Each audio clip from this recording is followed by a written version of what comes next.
कि आप भाजपा की नेत्री हैं, आप बीजेपी के द्वारा अपॉइंट की गई हैं, आप बीजेपी माइंडेड हैं और आपने ये मुद्दा क्रिएट किया है। क्योंकि मेरे को अब आप बोलने दो, क्योंकि ये एलिगेशंस की बात है, लोगों से जुड़ा हुआ मुद्दा है और लोग, मंडी के लोग खास तौर पर, मंडी संसदीय क्षेत्र के लोग खास तौर पर इस मुद्दे को लेकर काफी गंभीर हैं। एलिगेशन से आगे बढ़े ना, अब आप या तो एलिगेशंस को प्रूव करें। टाइम टू टाइम मैंने वो मीडिया के सामने रखे हैं, क्योंकि मैंने मीडिया के सामने तभी रखे हैं जब उन्होंने मुझसे कुछ ऐसे सवाल किए हैं। द न्यूज रडार में आप सभी का स्वागत है। मैं हूं मुनीश सूद। मंडी संसदीय क्षेत्र में जैसे जैसे चुनाव नजदीक आ रहे हैं, सरदार पटेल यूनिवर्सिटी का मुद्दा एक बार फिर गर्म होता जा रहा है। दोनों ही पार्टियां, चाहे वो कांग्रेस हो चाहे भाजपा, सरदार पटेल यूनिवर्सिटी को लेकर बयानबाजी कर रही हैं और एक दूसरे पर एलिगेशन लगा रही हैं। भाजपा कहती है कि जब से कांग्रेस सरकार बनी है पिछले 15 महीनों से इस यूनिवर्सिटी को बिल्कुल तोड़ के रख दिया गया है। ये यूनिवर्सिटी जो है अपंग बना दी गई है सुखू सरकार द्वारा।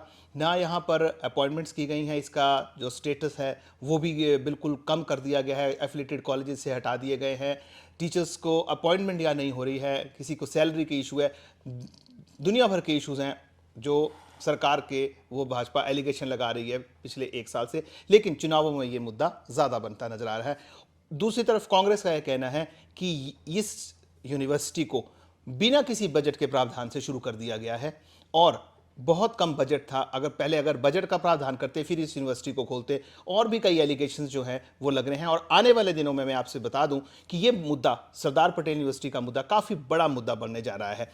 इन सब बातों को देखते हुए आज हम एक बार फिर सरदार पटेल यूनिवर्सिटी की pro vice chancellor Anupama Singh के साथ मौजूद हैं और हम इनसे जानेंगे कि आखिरकार सही बात क्या है, ये आरोप प्रत्यारोप कब तक चलते रहेंगे और सही पिक्चर क्या है। हमारे दर्शकों को ये मालूम होना चाहिए क्योंकि सरदार पटेल यूनिवर्सिटी का मुद्दा एक बड़ा सेंसिटिव मुद्दा है, लोगों से जुड़ा हुआ मुद्दा है और लोग, मंडी के लोग खास तौर पर, मंडी संसदीय क्षेत्र के लोग खास तौर पर इस मुद्दे को लेकर काफी गंभीर हैं और सुखू सरकार से निराश भी चल रही है। तो आइए सीधे बातचीत करते हैं अनुपमा सिंह से।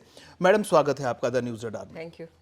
आज हम चाहेंगे कि आप हमारे दर्शकों से बिल्कुल क्लियर, ब्लैक एंड व्हाइट ये बताइए कि ये मुद्दा क्या है, क्योंकि आप पर आरोप लगते रहे हैं कि आप भाजपा की नेत्री हैं, आप बीजेपी के द्वारा अपॉइंट की गई हैं, आप बीजेपी माइंडेड हैं और आपने ये मुद्दा क्रिएट किया है।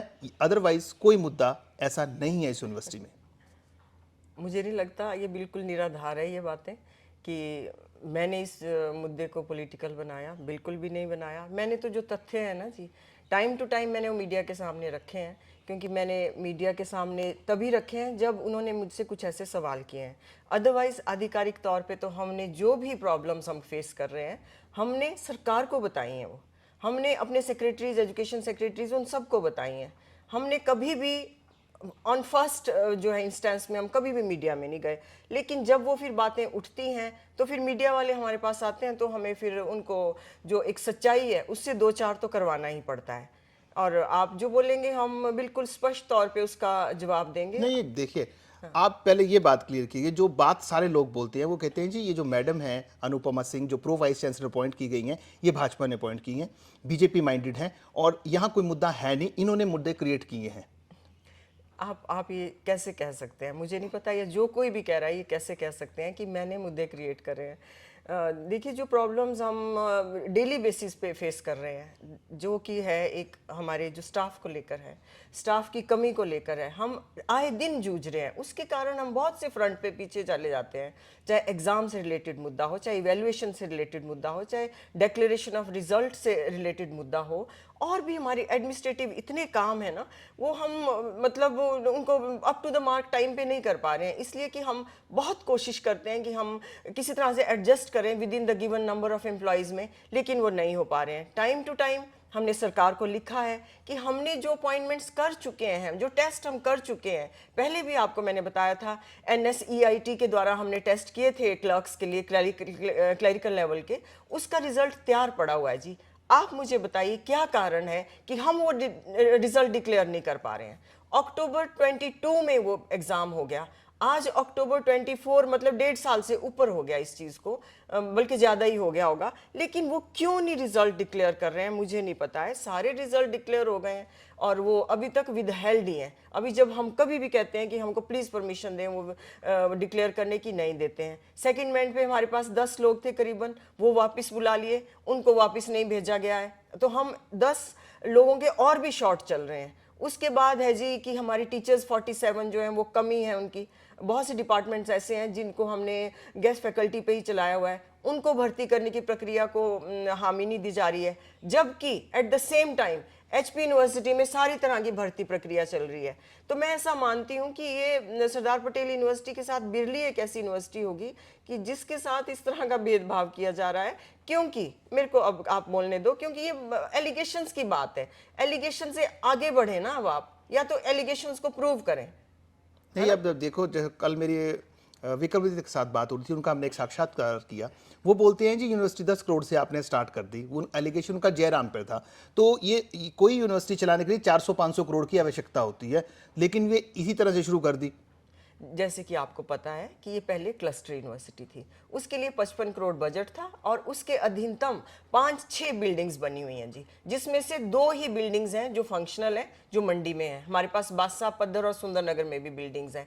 उसके लिए हमने एक प्लान दिया सरकार को कि हमें वहाँ पे आप नए कोर्सेज चलाने की परमिशन दें, हमें वो परमिशन नहीं मिली, है ना जी। हमने कहा हम सेल्फ फाइनेंसिंग पे वहाँ पे हम कोर्सेज चलाना चाहते हैं। बहुत से लोग मेरे पास आते हैं, वो कहते हैं कि हम लॉ कॉलेज इधर होना चाहिए, जो इस रीजन में है ही नहीं है कहीं भी लॉ कॉलेज, और बहुत सी डिमांड है। कितने सारे यहाँ पे जो हमारे लॉ करना चाहते हैं बच्चे, वो बाहर जाते हैं, शिमला जाते हैं या इवन हिमाचल से भी बाहर जाते हैं, लेकिन यहाँ पे कोई भी लॉ कॉलेज नहीं है। उसकी बड़ी एक डिमांड आती है, एक होटल मैनेजमेंट की आती है, और बहुत से जो मीडिया के भी बंधु लोग हैं वो कहते हैं कि ये जो है आपका मीडिया से रिलेटेड भी एक कोर्स होना चाहिए, जर्नलिज्म और मास कम्युनिकेशन पे भी होना चाहिए।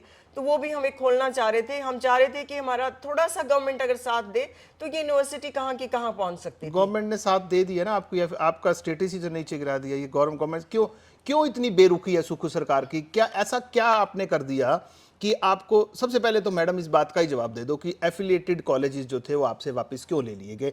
और आपसे बात पहले 130 कितने कॉलेजेस थे? 118। अब आपके पास 46 कॉलेज रह गए, वो कॉलेज आपके हाथ से होंगे। और दूसरा एलिगेशन जो कांग्रेस लगा रही है, वो कहती है जी वो जो कॉलेजेस आपके पास से गए वो उन्होंने लिखकर सरकार को दिया है कि हम सरदार पटेल यूनिवर्सिटी के साथ एफिलिएट होना नहीं चाहते हैं, यहाँ एग्जाम नहीं होते, ये नहीं होता। उन्होंने काफी चीजें रीजंस उसमें लेटर में दी हैं। तो स्थिति ऐसी क्यों बन गई?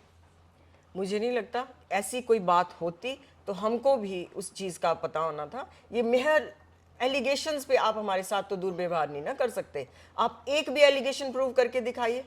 कभी आप कोई एलिगेशंस लगा रहे हैं, कभी कोई एलिगेशंस लगा रहे हैं। आज सरकार को बदले 1 साल से ज़्यादा हो गया, एलिगेशन से आगे बढ़े ना।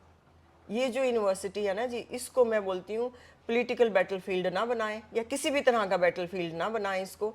इससे जो सबसे बड़ा मुद्दा अगर जुड़ा है, जिसको सबको इसका ध्यान में आकर्षित करना चाहती हूँ, तो युवाओं के भविष्य से जुड़ा मुद्दा है ये, और कोई मुद्दा नहीं है। Make sure to press like and drop a comment.